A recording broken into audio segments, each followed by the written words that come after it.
Mesdames et messieurs, bonsoir. Je tiens à vous présenter personnellement mes excuses et c'est pourquoi je me suis déplacée depuis Mulhouse jusqu'ici. Le train que vous deviez prendre, le 5900 900 545 912 00 900 500, si mes souvenirs sont exacts, a été supprimé. Vous aviez sans doute prévu quelque chose ce soir. Peut-être pour certains d'entre vous, quelqu'un vous attendra inutilement en gare de Maubeuge et vous détestera à jamais de ne pas être monté dans le bon train et de ne pas même avoir eu la décence de le prévenir. C'est pourquoi je suis là et je tiens à vous présenter de vive voix mes excuses. Et de plus, et ce qui ne saurait manquer de vous plaire, j'ai l'intention de vous faire un cadeau. Ce soir, j'aimerais que nous prenions ensemble des chemins de traverse. Imaginez un peu, juste comme ça, à tout hasard, une antenne. Et cette antenne, fatiguée d'entendre toujours et interminablement les mêmes discours, lassée du brouhaha archi-commun des médias, se serait en quelque sorte marginalisée, en quête d'une vie meilleure. Ce soir, je vous propose de la suivre et de revenir ensemble sur les quelques découvertes qu'elle a fait durant ces derniers mois, à commencer par la présentation des 6 énergumènes humains dont elle s'est entichée. Tout le monde connaît, je suppose, les joies du travail en équipe. Ah, les concessions. Ah, les compromis. Ah, les malentendus. Ah, les non-entendus.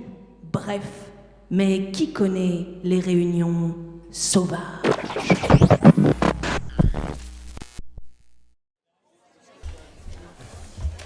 Et ce serait une antenne, mais sauvage. Oui, c'est ça, une antenne sauvage. Merci. Et quoi, c'est vrai? On en a ras-le-bol des médias, de toutes nos antennes qui captent toujours et systématiquement la même chose. On nous parle jamais de la voix des vagues, du bruit du vent dans les arbres. Bon, c'est bien beau de rêver, mais là, c'est les gens qu'il faut faire rêver. Notre antenne, pour qu'elle soit sauvage, il faut qu'elle dérive, qu'elle zigzague. Il faut qu'elle passe entre plein de mains. Il faut qu'elle voyage. Il faut que ce soit l'émission des gens. Il faudrait que ce soit les gens qui la fassent. Ah bah ouais, voilà, c'est ça, carrément. Moi, j'aimerais bien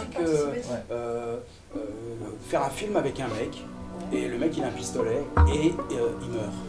Ouais. Enfin, je dis ça pour la beauté du geste, quoi. Parce que c'est important, la beauté du geste, c'est très important. Et on n'en parle pas assez souvent. Et on commencerait quand? Et où? Commençons maintenant. Qu'est-ce qu'on attend? Maintenant, tout de suite, de partout. Voilà, on s'étend, on va partout. Comment ça partout? Il faut s'ancrer sur un territoire et puis il faut faire des démarches, faire des papiers, il faut demander des subventions et puis il faut de l'argent.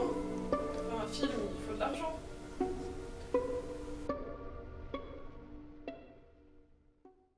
On s'en fout, non? On s'en fout de l'argent, merde, tu vois. Putain, on est jeunes, on est libre, non? On n'a qu'à volontairement ne pas se sédentariser, on n'a qu'à être nomade. Nomade, exactement. On va nous prendre pour des hippies là par contre. Mais non, ça dépend du sens. Ouais. Par exemple, venez nous aider à trouver des fréquences inexplorées. Oui, c'est bien ça. Allons ensemble dans des espaces en friche ou bricoler des utopies ensemble. Ce serait perdu. Bah ouais, voilà, ouais, c'est sûr. Ah ouais. Oui, et puis ensemble, à plusieurs, quoi, voilà. commun, un projet, un truc C'est commun. carré. Mais j'aimerais bien aussi Ouais. qu'il y ait faire un film sur les hippies, quoi, dans lequel il y a des hippies, quoi, voilà. Et, bah ouais, mais pour la beauté du geste, vous voyez, hein, c'est parce qu'on ne parle pas assez souvent du geste, quoi. C'est super important.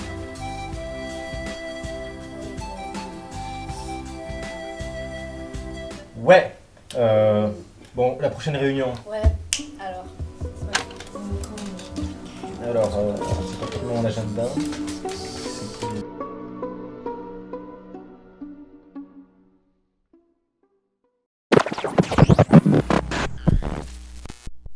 Quand on y pense, on l'a bien choisi quand même notre thématique. C'est vrai, le départ, ça fait rêver. Quand on y pense, on a tout de suite des images chouettes à la tête. Enfin, en tout cas, pour nous, c'était le cas. Et puis, un beau matin, on s'est réveillé, on s'est demandé quand même si pour les gens, c'était pareil. C'est vrai, on fait une émission participative et puis on est entre nous, là, comme ça. On s'est demandé, qu'est-ce que ça pourrait bien évoquer aux gens, le départ? Retour en images sur la parole des habitants à ce sujet.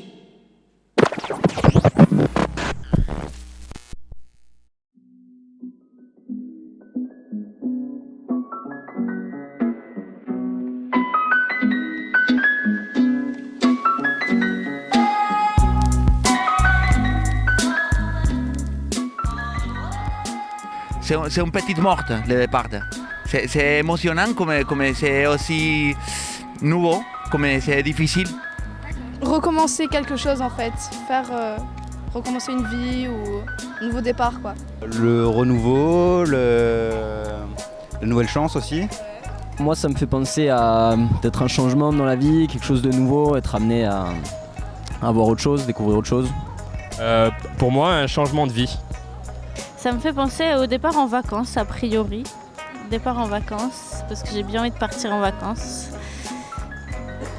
Et le départ, un nouveau départ aussi, ça me fait penser. C'est positif, tout ça. Pour moi, c'est quitter quelque chose. C'est changer, aller vers quelque chose d'autre et le commencer là maintenant. C'est genre un nouveau truc que tu entames là dans ta tête, dans ta vie, dans tes actions. Je sais pas, le changement, la vie, ça bouge. C'est pas forcément partir loin ou même partir, c'est juste recommencer quelque chose en fait.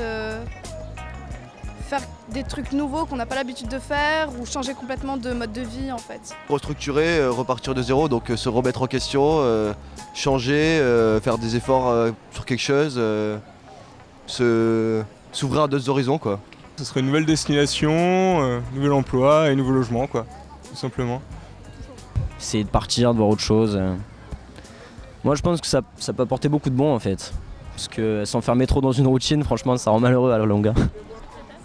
C'est commencer une nouvelle aventure, qu'elle soit petite ou grande. Quelque chose qu'on n'a jamais vécu et qu'on a envie de vivre avec toutes ses tripes. C'est faire de nouveaux choix, faire des sacrifices surtout, ouais. Des sacrifices, réfléchir beaucoup sur ce que nous apporte ce nouveau départ au final. Nouvelle vie, nouveau choix dans sa vie, quoi. Ouais, changer quelque chose, quitter quelque chose pour arriver à autre chose. Ouais, le changement en fait. Quelque chose que j'aurais envie de quitter, ça serait tout le débat politique. Peut-être la routine, à la rigueur. Peut-être pour moi quitter l'école pour l'université pour quelques années et voyager en Asie et voir les autres cultures. Moi je pense que Marseille c'est quelque chose que j'aimerais à la fois quitter mais que je pourrais pas trop quitter non plus quoi.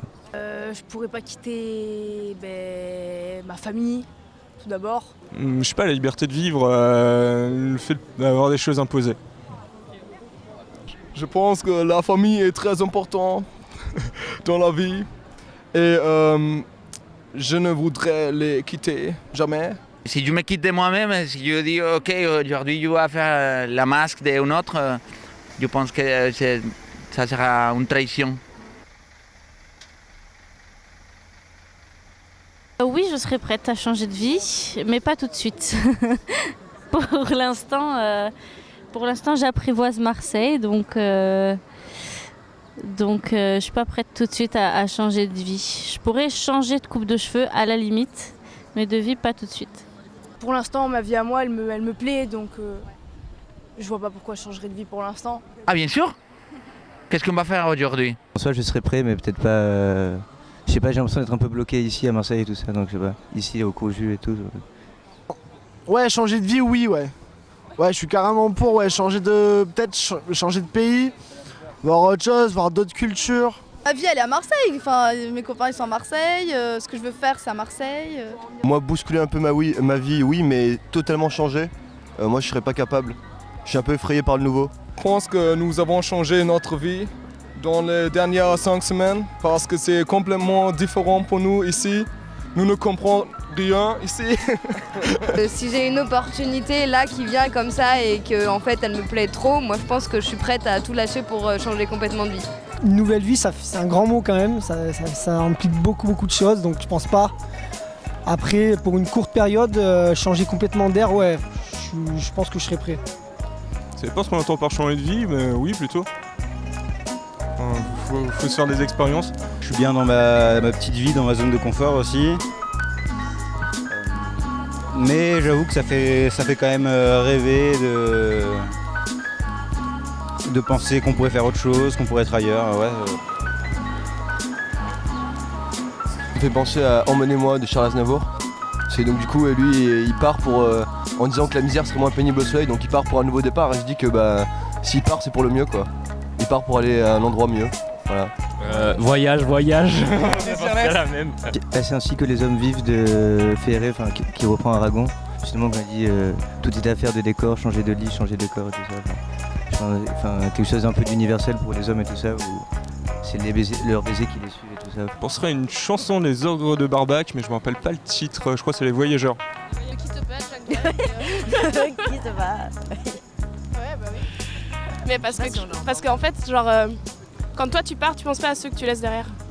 Le chemin et le but. On peut s'en dire. Murió el poeta lejos del hogar, lo cubre el polvo de un país vecino. Y al alejarse lo vieron cantar. Hay caminante, no hay camino, se hace el camino al andar. Y golpe a golpe.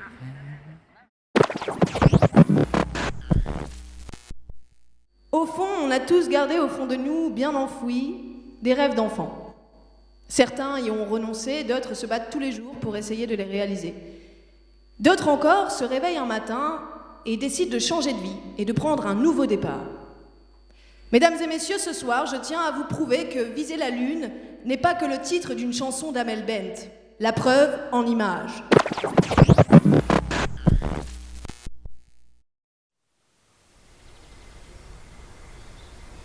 Je suis Carmen et je deviens artisane du coup de Viser la Lune, qui est un lieu où je fabrique des baumes, des huiles et des produits naturels. C'est quand j'ai fini la faculté de pharmacie que je décide de venir en France pour faire cette stage à l'hôpital. J'apprends beaucoup de choses, mais je ne me sens pas à l'aise là-dedans. J'ai l'opportunité d'aller en industrie 6 mois, où j'ai aussi l'opportunité de rentrer dans les laboratoires de recherche de la faculté publique. Mais je continue à sentir que ce n'est pas quelque chose que j'ai envie de faire tous les jours. Je me suis lancée toute seule. Et c'est pour ça que probablement je me suis trompée plein de fois, mais j'ai eu le temps de me rattraper. Pendant 1 an et quelques, j'ai travaillé dans ce projet sans voir le résultat final. Du coup, des fois, c'est un peu compliqué. Des fois, tu ne sais pas trop où ça va t'amener tout ça. Puis, tu dois te rappeler de cette image que tu te fais en tête comme un truc idéal. Ça va être super cool et tout ça. Dans l'artisanat, je retrouve un peu une manière de proposer aux gens un produit de qualité. Les choses que je rencontrais quand je travaillais pour des autres gens, c'est des fois faire un truc avec lequel tu n'es pas d'accord ou d'une manière avec laquelle tu n'es pas d'accord. Et du coup, c'est un peu compliqué de s'investir quand tu es en train de faire une chose pour laquelle tu ne crois pas.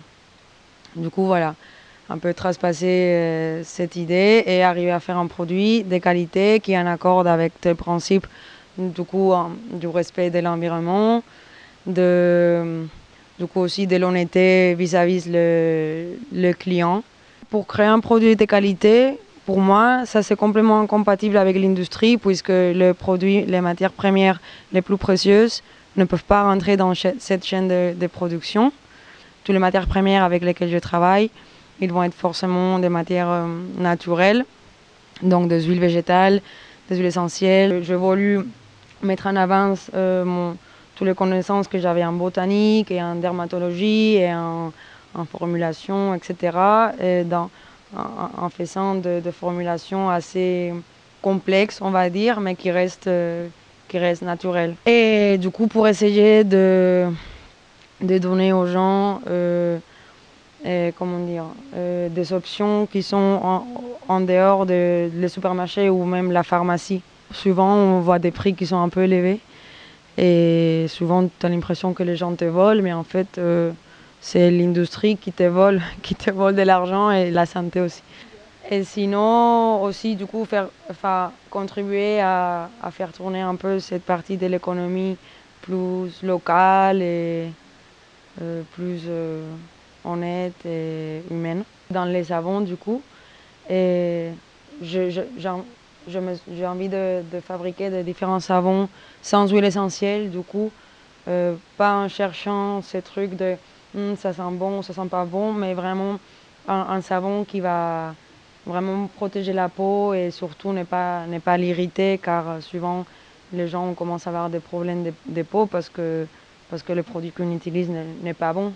La seule manière de fabriquer du savon, c'est à travers de la saponification, que c'est le nom de la réaction par laquelle le savon est fait. Du coup, on a la saponification à chaud, comme par exemple dans le savon de Marseille, ou la saponification à froid, comme dans les savons artisanaux à froid. Du coup, à la base, c'est un mélange entre le corps gras, du coup les huiles, le beurre ou toute substance gras, un corps aqueux, comme l'eau, du thé ou d'eau de fleurs, ou ça dépend, et la soude caustique. C'est un produit chimique que quand tu le mélanges avec l'eau et plus tard avec les gras, en fait, tu vas plus avoir de l'eau, tu vas plus avoir les gras ou la soude. C'est une autre chose qui va se créer, qui est le savon. Il faut le laisser sécher un mois.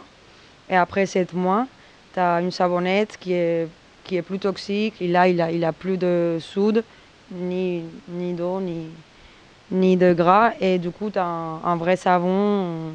Je travaille dans mon atelier. C'est mon lieu de travail, mon bureau, mon lieu de production, et c'est aussi un lieu où tout le monde peut passer, venir me voir, pas que pour m'acheter, mais surtout pour me connaître à moi, connaître mes produits, pour parler de matières végétales et pour partager, découvrir et faire des rencontres, comme la maison.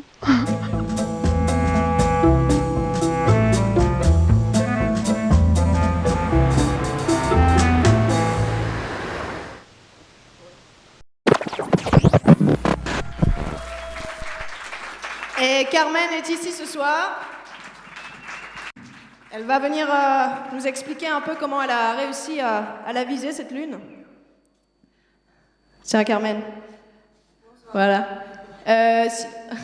On se demandait tout à l'heure, du coup, quand on était ensemble en répétition, si tu aurais pu revenir pour nous expliquer un peu quel a été, et s'il y en a eu un élément déclencheur à ce nouveau départ que tu as pris. Ok. Bon, bonsoir. Du coup, en fait, l'élément déclencheur qui a fait que je me lance dans cette aventure, c'est quand un ami m'amène à Lyon pour visiter l'atelier d'une copine à elle où elle faisait du savon, saponification à froid. Et du coup, après d'avoir connu les laboratoires, l'industrie, l'office de pharmacie et tout ça, je me suis retrouvée là-bas et je me suis sentie très bien. Et je me suis dit que je voulais avoir la même chose ou un truc similaire. Et c'est pour ça que c'est ça qui m'a donné un peu l'énergie et la force de faire ce projet, du coup avec cette image de cet atelier que j'avais vu une fois à Lyon. Et voilà, et le reproduire ici à Marseille. Merci, en tout cas, on peut l'applaudir. Carmen, visez la lune. Ladies and gentlemen, nous sommes arrêtés en pleine voie pour votre sécurité, ne tentez pas d'ouvrir les portes. Restez bien tranquille, faites en sorte de vous entendre avec votre voisin. Respirez un coup. Jean-Mich, tu peux venir une minute, s'il te plaît? Je peux savoir ce qui se passe? Il n'y a plus de voix. Il n'y a plus de voix dans l'engin, alors on s'est dit on fait une pause. Une pause? Ouais. Comme ça, en plein milieu du voyage. Pas honte, il a honte de rien, celui-là. Bon, puisque c'est comme ça, j'ai remarqué qu'à la télé, ils faisaient toujours comme ça, dans ces moments un peu... Enfin bref, ils envoient une page de pub. Alors une page de pub, s'il vous plaît, madame, une page de pub.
Mais moi, c'est Cuillère à CAF et je vais vous faire un petit texte.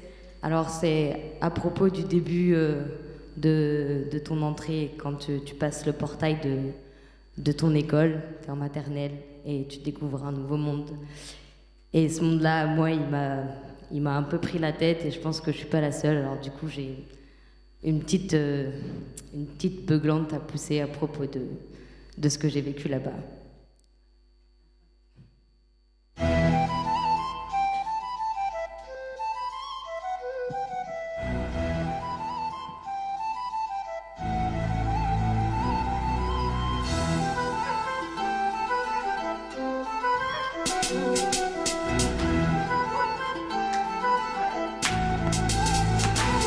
On m'a coupé les ailes, on a mis du scotch sur mes lèvres. Bienvenue en classe dans les écoles, on m'a écrasé, plaqué au sol avec tout mon imaginaire. Comme si mes envies étaient des rêves naïfs, inaccessibles. On m'a dit oublie ce qui te motive, sois raisonnable, on a besoin pour l'avenir. On m'a appris à me comparer aux autres. On a niqué mon empathie, on m'a foutu une chaise sous le cul et on m'a dit ferme ta gueule et exécute, école. Moi, ces idées dans la tête, éteins vite la spontanéité des êtres. Écoute-moi, le souffle de l'enfance et cloue-moi le bec à l'adolescence. Écoute ça, comme le système t'instruit et suis-moi. Surtout tout ce qui fait tâche et serre-moi très fort pour que ça colmate. L'école, maths, comme tout ça est déjà construit. Ce texte est écrit avec mon âme de 14 piges. En même temps, faut voir le cadre qu'on nous inflige et l'image qu'on nous renvoie. M'a-t-on déjà demandé une fois ce que je ressentais dans ta putain de salle de classe quand j'avais la boule au ventre et juste envie de tout casser autour de moi? On m'a juste foutu dans un coin, on a froissé sous mes yeux mes feuilles de papier sur lesquelles je pouvais garder un peu de folie, de couleur et de liberté. Alors oui, j'emmerde ta position assise, ton cahier et tes lignes, ta cour de récré chronométrée et ton portail en fer massif. Et je gerbe sur ton relevé de notes, ça crut en plus que j'ôterais ma capuche, mais c'est que tu nous savonnes la planche. Alors rien à foutre de pousser ma beuglante. Et tant mieux si ça te dérange, t'as l'impression que c'est immature, t'es sûr que ça t'étonne toi qu'on veut te foutre des coups pendant tes murs? Parce qu'on m'a enseigné la peur et le stress sans en avoir le descriptif. On a appris à se taire, à tempérer sa colère. Et ben voilà la boule de nerfs que je suis devenue. On m'a fait adhérer à des valeurs qui n'étaient pas les miennes et qui d'ailleurs sont à personne car elles sont pas humaines. Et on m'a dit quand on grandit on ne joue plus. On m'a interdit de grimper aux arbres, on a transmis la peur de se faire mal. Résultat, nous voilà, société fragile et incapable de se comprendre et de se servir de nos membres. Réaction psychosomatique, effet secondaire d'un produit nocif. Pas besoin d'en lire la notice, on sait très bien qu'elle fait partie de ce monde capitaliste et elle t'emmène sur ses petits objectifs. En voulant faire de toi soit un génie qui gérera des affaires de marketing dans l'entreprise les plus rentables et au service du capital, soit un exécutant docile qui va venir taper dans les usines, faire tourner la machine, trimer pour un SMIC sans aucun moyen de changer de fil. Et on nous trie sans pudeur depuis nos plus jeunes âges. Nous sommes que des bonhommes de pâte à modeler, pâte à fixer dans les créneaux d'un système où même si tu rentres pas dans les clous, on t'a trouvé une porte de secours qui dévalorise nos savoir-faire et capacités humaines. Quand on voit que les CFA traitent leurs élèves comme la poubelle. Et mais bien sûr que j'ai la rage, t'as cru qu'on aimait bien ce qu'on nous... Et mais bien sûr que j'ai la rage.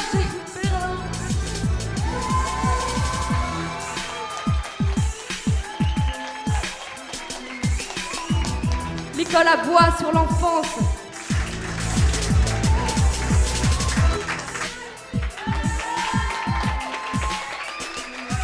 Merci.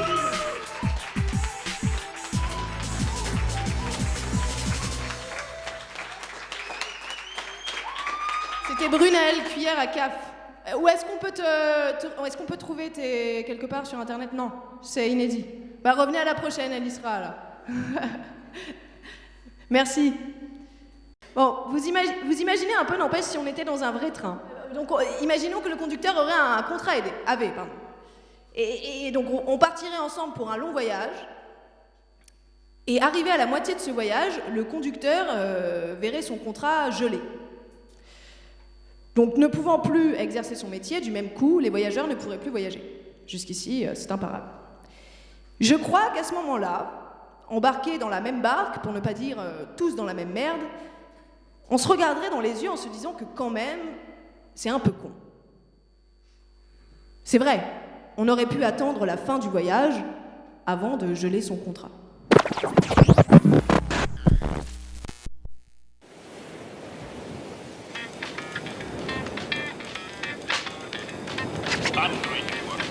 Откройте, не бойтесь свежего воздуха. Прошу вас расстегнуть воротничок и ослабить пояс. Ноги соедините, руки опустите. Ноги соедините, руки опустите.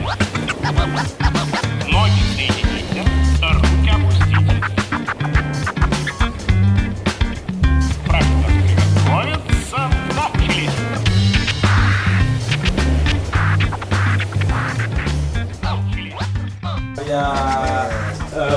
Je vais y aller les gars, je pars. Je reprends le boulot en fait demain. C'est. Ok, je pensais que t'avais été plus longtemps, mais écoute, j'espère que ça va se passer et Ouais, ça va. On se revoit bientôt. Ouais. Cool. Bon bah bonne soirée, bonne fête. Ça va. Ciao. Allez, ciao, à bientôt. Ciao. Bon, Tu décolles déjà? ouais, demain je reprends le boulot. Ah zut. Ouais. Ça marche.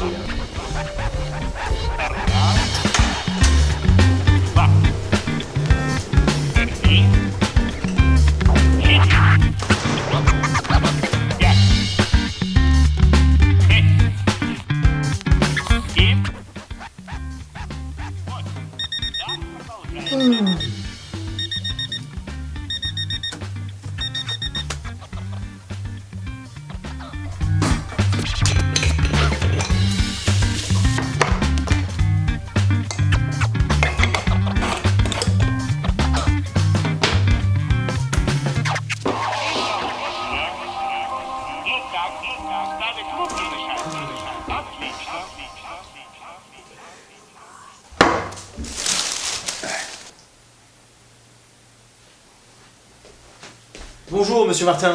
Bonjour monsieur Riconzon. Comment ça va? Vous avez passé le bon vaccin? Oui, super. Et vous? Vous voulez un café? Non, ça va, j'en ai déjà bu un ce matin, merci. Bien.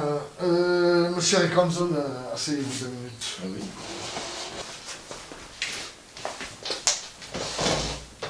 Bon, vous avez dû entendre parler des dernières mesures du gouvernement. Lesquelles? Monsieur, le gel des contrats aidés. Le gel des contrats aidés. Ça vous parle, non? Absolument. J'ai lu pas mal de choses sur ce sujet, mais c'est vraiment terrible. Bien, excusez-moi, monsieur Riconzon.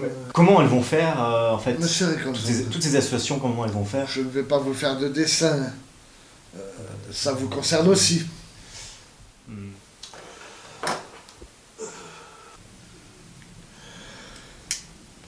Vous n'êtes pas sans savoir que votre contrat s'arrête à la fin de la semaine. Et dans la mesure où il ne sera pas renouvelé... Vous pouvez m'expliquer? Vous pouvez me redire ça? Bon, j'estime avoir été assez clair. Je n'ai pas beaucoup de temps à perdre avec vous. J'ai d'autres rendez-vous dans la foulée. Ah oui, j'oubliais. J'ai encore besoin de vous avant votre départ pour trier les archives. Je vous laisse voir avec Sandrine. Je crois que c'est elle qui a la clé du grenier. Attendez, je vais quand même pas passer ma dernière semaine aux archives. Mais qu'est-ce que vous voulez faire? Je sais pas, mais laissez-moi un moment. J'y réfléchis, je vous fais une proposition. Oui, d'accord, on en discute ce midi. Ok.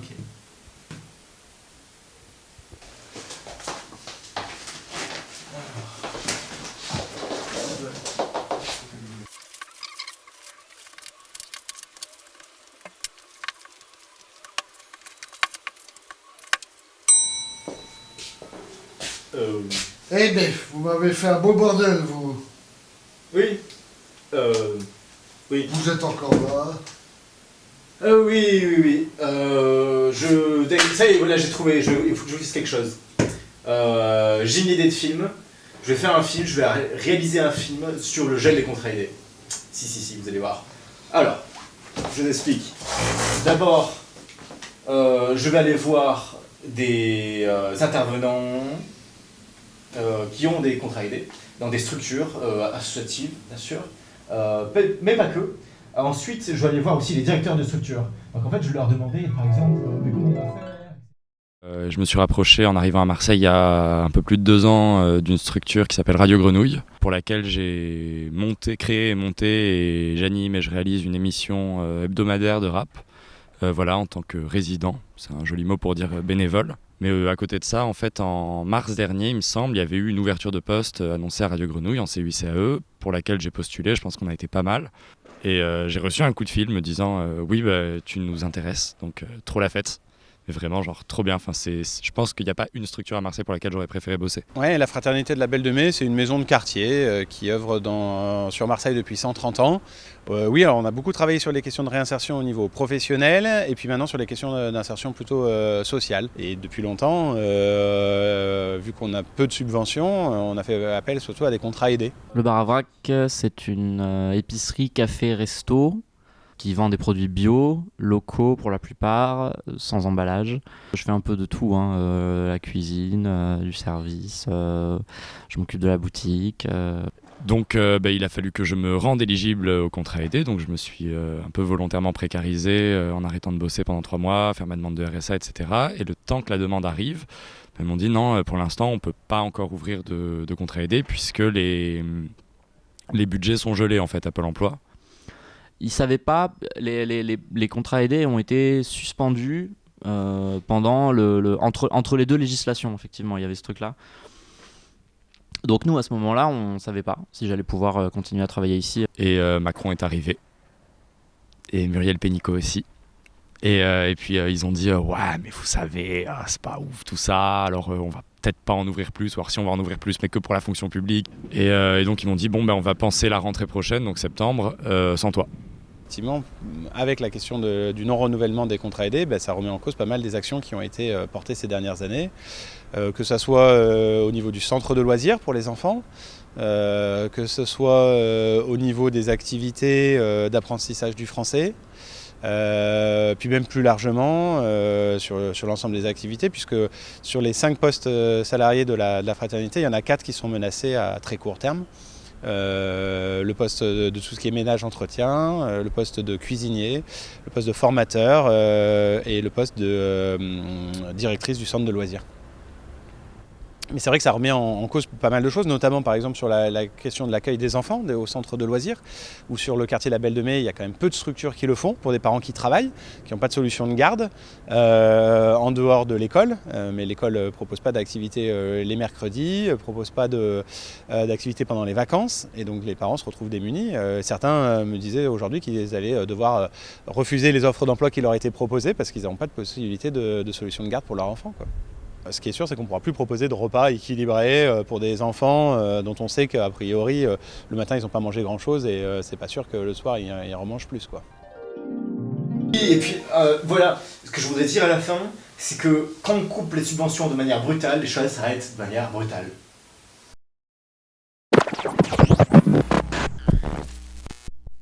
Le sujet, c'est le départ. Alors, c'est toujours une chanson qui parle de départ.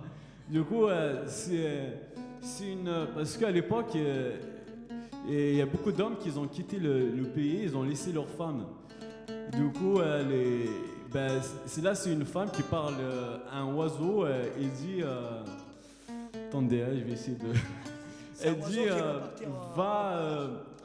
va voir mon homme, tu lui dis pourquoi tu m'as quitté, pourquoi tu m'as abandonné pour aller en France, rencontrer une Française là-bas et tout.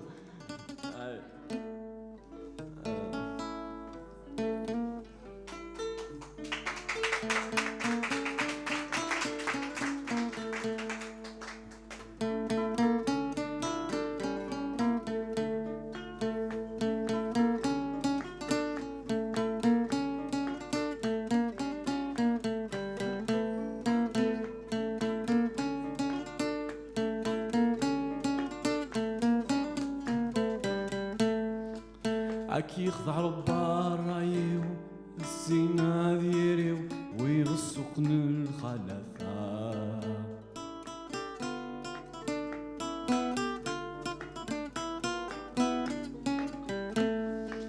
حسبك النار روحيو أملي غاكوليو نوغ الخير على الزفاف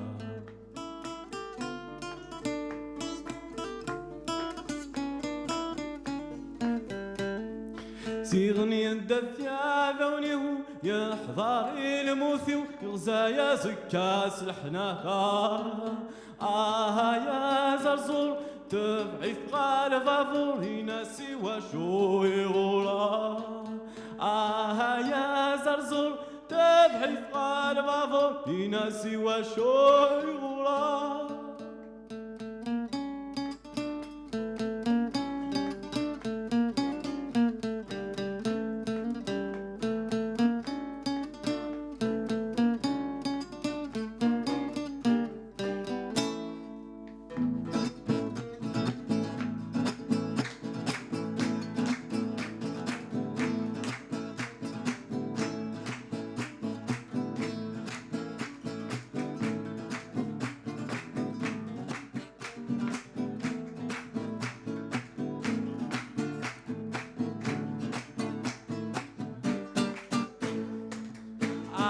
يا زرزور تبعث غالب ضوري ناسي وشو يغولا يا زرزور تبعث غالب ضوري ناسي وشو يغولا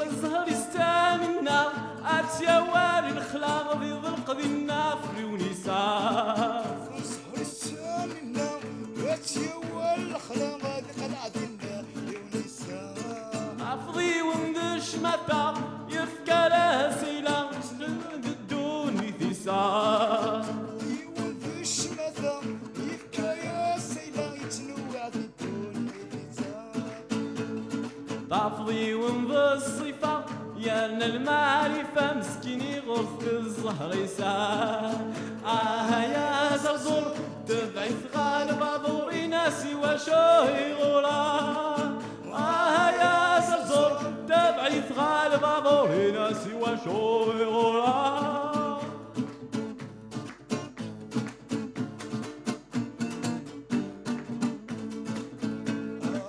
يا زرزور تبعث غالب ضوري ناسي وشو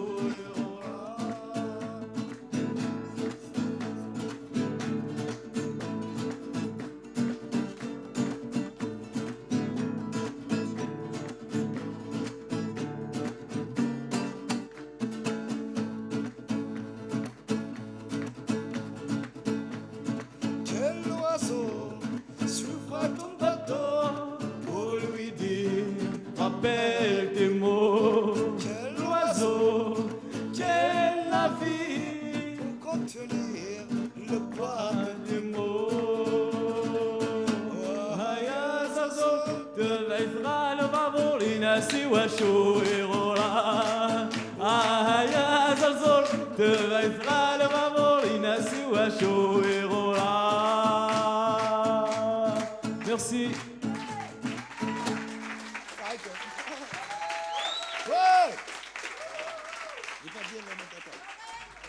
Bon, ben voilà, on est arrivé à la fin du... Enfin voilà, ça va être... merci d'être venu, merci d'être resté surtout.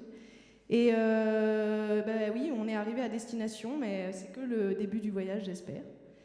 Ouvrons ensemble en grand les fenêtres du nouveau monde sauvage. C'était la phrase avec laquelle je voulais terminer, mais en fait, je ne vais pas terminer comme ça.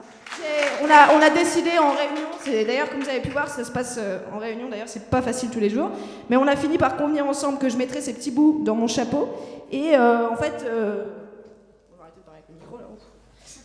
En fait, à l'intérieur de ce chapeau, il y a donc des petits bouts de papier, et sur ces petits bouts de papier, il y a une thématique qui est inscrite et qui sera la prochaine thématique de l'émission prochaine.